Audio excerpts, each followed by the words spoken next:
See, okay, it's again like looking at the market.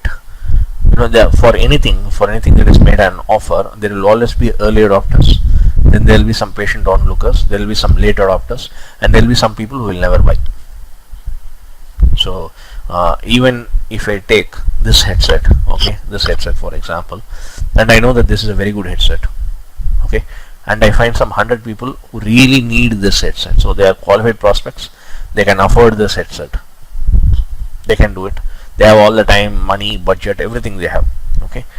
So if I go and give it to them, out of those 100, some 10 may be early adopters and they may buy it immediately. Some 30 to 40 may buy after some time, and then there may be another 10 people who may wait for the first 50 people to buy, and then they may come and buy. They are the late adopters, and then the remaining 40 they may never buy at all. So if I put too much of focus and too much of attention on people who are never buying, then I am wasting my time, because I am losing out on the time and energy and attention that I should have given for my early adopters. So always in any business activity, focus on the early adopters. That's something that's very important. The early adopters will always be the first set of customers who will buy. The late adopters will always be the people who will be the last group of people to buy.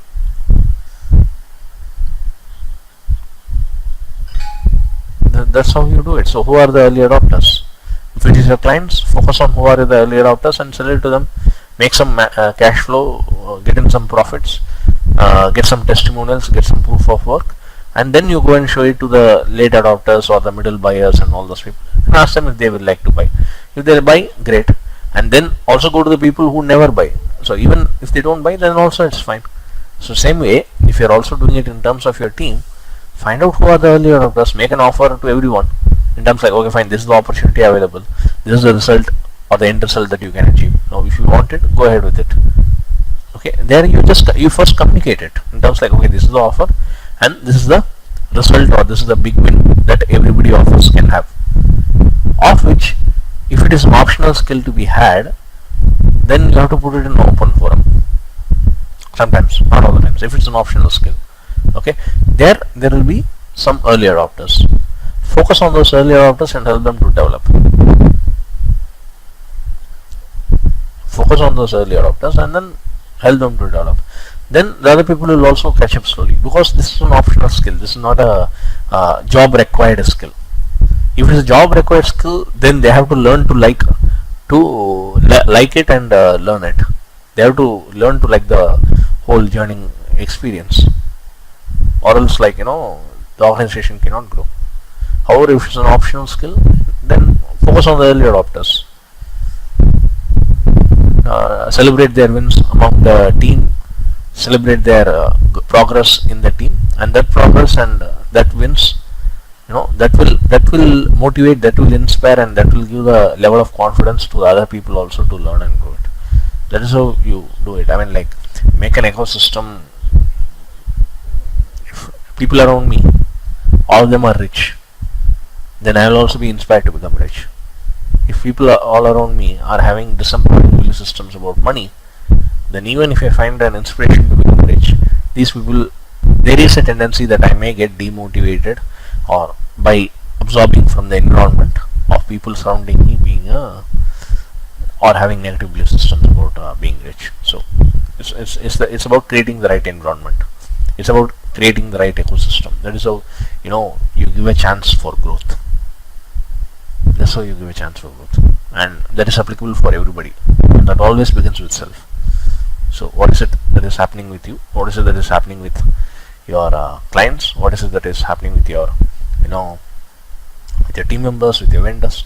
Always focus on the early adopters.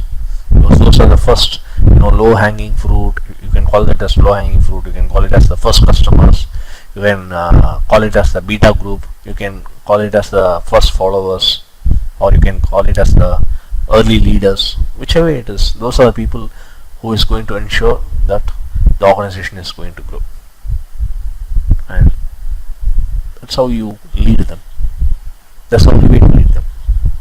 But rather than saying that's the only way to lead them, let me make it as that's one of the best ways of leading them that I know of.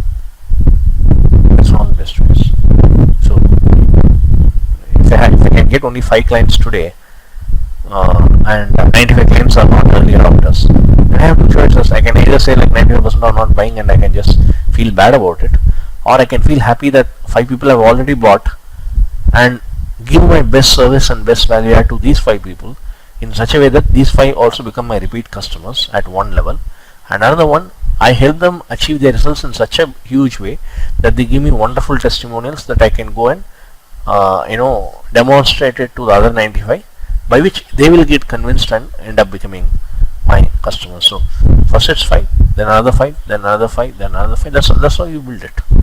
That's how you build it and take it to the top. Next.